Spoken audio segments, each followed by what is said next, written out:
Kati bino bisesa naye bano bakujjukiza bo naye nga tunnagenda wala bananga olutalo lubadde lunene nkiddamu olutalo lubadde lunene kati kana akayimba kansooke nkaweereze bakyala bange Abanyarwanda n'Abanyankole then nzije nkubuulire lwaki bino bisesa Munnayuganda tubadde mu olutalo lubadde lunene naye kati wetuluswe wano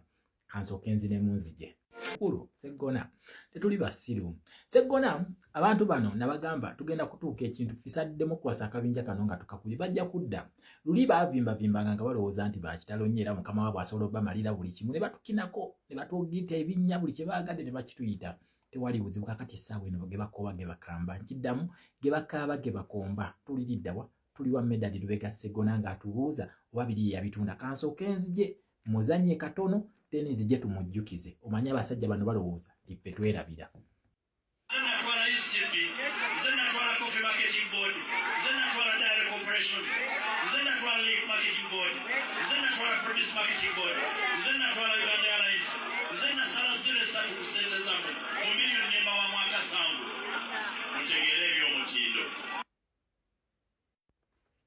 nedda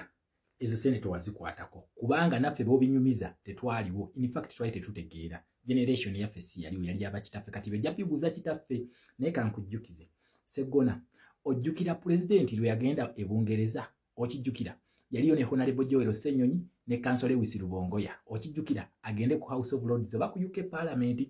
Sseggona kamera zakwata bulungi nnyo ng'oli mu kusotya oyingira Parliament mwagendayo nga basezi mwagenda ku saa 8 ogw'ekiro jamwalemena kubakwata ng'abantu bonna beebase sente ezo mwaziryanga basezi n'ositula gu buliifu keesi mukulu n'ogenda n'osayininga nga mugenda kuyisa etteeka lya UPDF amendment bill era mwekyali kibasasuzza kutuulawo awo kakasa nti sayidi zonna zaabaddewo batukwate batusibire mu kkooti z'amagye okijjukira ekyo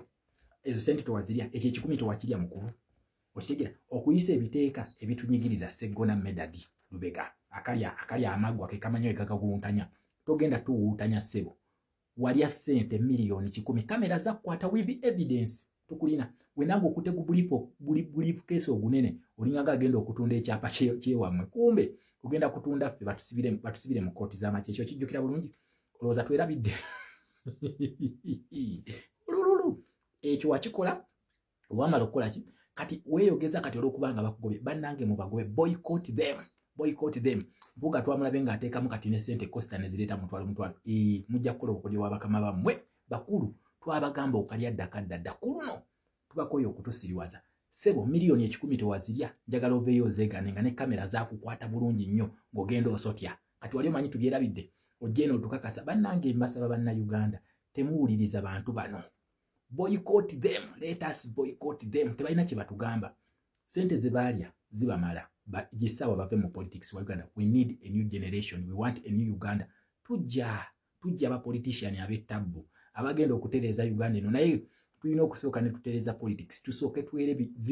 bino ebibbi bino tusooke tubyere ekyo kimu n'enkimala Sseggona njagala ombuulire sente mwali muyisa coffee bill sente tewazirya sente president yabagamba nti nozizzeeyo tuwe risiiti ngozaayo sente ezo eza coffee bill zitulage risiiti nti anti nze sente president yatulagira muno tuzizzeeyo sente zino nazizzaayo nga tonnatubuulira ebyo kubanga ebyo byotunyumiza tetwaliwo tojja tukwata bwongo njagala otuwe sente za coffee bill ng'ozizzaayo kubanga babagamba mukwate sente ezo za kisiraani muzikwate muzikole ki muzizzeeyo kubanga Bannayuganda bajja kukola ki bakekyabayisiza bubi etteeka ly'emmwanyi lye bagenda okuyisa liri against abalimi b'emmwanyi okitegera ekintu ekyo president n'aba advisinga n'abagamba sente zino muzikwate muzikole ki muzijjizeeyo aba national platform tuwe risiiti nti sente ezo wazizzaayo mukulu tuwe risiiti oba toyina risiiti toyina kyotugamba kati totuleete abiri bikadde bye tutaaliwo nga tetubimanyi nabbimanyi byogenda obibuuze bakitaffe si ffe tumanyi bino bye twaliko kati mukulu njagala Sseggona otubuulire bwe mwali mukwata amafuta ga Uganda endagaano ez'amafuta ga Uganda ez'ekifere mwakola mukwata amafuta ga Uganda muzigabire bikampani eby'ekibbi Uganda nannyini mafuta mutuweko just 8% kubanga mwaleta 15 of which the 15% gye mwatuwa ne kuddako ne basalako 7 ne mutusigaza 8 njagala otubuulire endagaano z'amafuta ga Uganda towaliimu mu Parliament mukulu towaliimu ng'amafuta gaffe mugakwata mugatwale Tanzania mugagabira Abatanzania towaliyo wajja n'otubuusa njagala otuleetere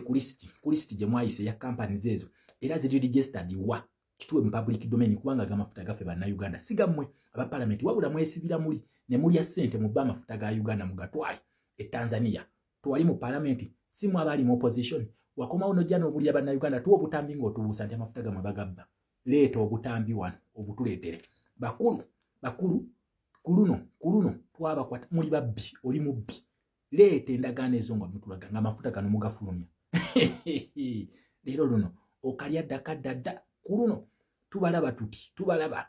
mulowooza bulijjo twebase bakulu bulijjo tubalaba nga tubalinze ku tayimu eno ne tugamba tugenda bakwata kakati mukulu Sseggona Medad Lubega babawa ssente eza age limit nga mugiyisa His Excellency Kyagulanyi n'azizaayo njagala otuwe risiti nti wazaayo ssente ezo kuluno twabaleka tubakozese tusobole bafunamu tageti zaffe batutegedde nti mwabalya bannayuganda enkwe nga twagala tubafune mu tageti kakati tubafunye wano tubalina n'okuzaayo mu parliament twakuyamba buyambi nga twagala kukozesa bulijjo mulowooza nti mwaba tukozesa kumbe tubafuna twagala okuba akabinja ka fisadi gwe kennyini ko subscribingako kokulye in fact mwe mitwe mikulu yes kati twagala osoko otwage receipt eya ssente ze babawa nga mugenda okuyisa term limit ne age limit gye mbaddeko yes age limit njagala ogituwe leta receipt bakulu Sseggona Medad Lubega njagala oleete receipt nga muyisa age limit wano soko otwe receipt nti ssente wazizaayo His Excellency Kyagulanyi yazaayo ssente ezo ne banne bazaake ne batuwa receipt ne tuziraba kakati mukulu eyo gye wazaayo eriwa ezo ssente mwazirya totubuuza mukiddamu totubuuza biri bye tutaaliwo twagala otulage zino evidence ya zino ze mwalya soko bitulage okigira mukulu ne mukuyisa term limit wali mu parliament I remember that wali mu parliament era babawa ssente z'omuyiwa omusolo muyisewo bitamu limit tewaliiko ssente ziririddawo ezo Medad Lubega Sseggona mwagala kutuzanyirako mulowooza tuli basiru tuzenga tuba monitoringa bulungi nnyo tubadde tuba monitoringa bulungi nnyo nga twagala tubafune we tubakwasiza we papa tusoke tubagunde mututegeere yesaawa tukooye obubbi bwammwe bantu mmwe muzenga mutuzanyira ku mitwe nga mujja ne muyisa ebiteeke by'ekisibo mala ne mujjeno ne mutusinikira nga mulowooza gavumenti eri yebbi yekola ebikolobero kumbe nammwe mwe muligitimizing ebikolobero ebyo muyisiza budget nyingi nnyo njagala otubuulye budget zonna ziriwa ze mwali mulondodde ng'oggyeko ginene emyaka 5 ejja National Unity Platform ate nga najo toyina kyokoze okuva bakuteeka kakiiko akakukosase okozeewo ki mulowooza tuli basiru ku kakiiko ke baakuwa Honorable Ssenyonyi akakiiko ako yakaliko yatulaganga waaka ng'atulagawo zigundi kakati mukulu Medad Lubega Sseggona soko otubuulye kuba okutte baliwa mulowooza tuli basiru mubaddeyo musasunyinga zidiru muli mu kyoja mimiro kati ojjeno otubuuza ebibuuzo by'otubuuza ebyo genda obibuuze kitaffe nze answers ze njagala bye bino ebibuuzo bye nkubuuzizza kubanga bino naliwo ne evidence njirina kakati ssebo twagala ebyo ebibuuzo by'obuuza toddamu kubitubuuza ffe tukugamba yessaawa muwummule we mubanga muganya okwewummuza tugenda batwala mu forced retirement nkiddamu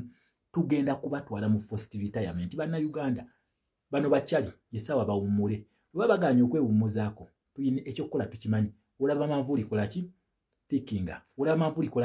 tikinga kubanga abagenda okujjira ku manvuuli tubayinako ki mandeeti nkiddamu tubayinako olukusa tugenda bakwata entandaalo gavumenti eddako temugenda kubeera kusaaga tugenda kuba nga tukanudde bwe tuti eriiso nga tubalengera kakati mukulu ebibuuzo byange ebyo oba tubiinaako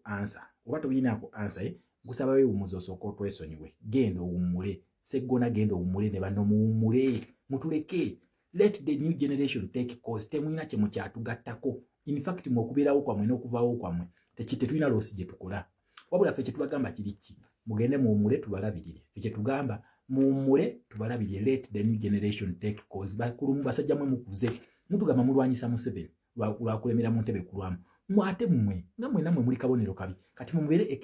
example eri Museveni mbasaba mubeere example eri Museveni then mumuveeko naye temulina kye mutugamba mutuggyeko oli ate nga mamusigadde tuli musenga vuddemu ngaddemu kakati mukulu byebibuuzo byange bye nnina biri simple kati wompa ku ansi ezo then nze ngenda kukuleka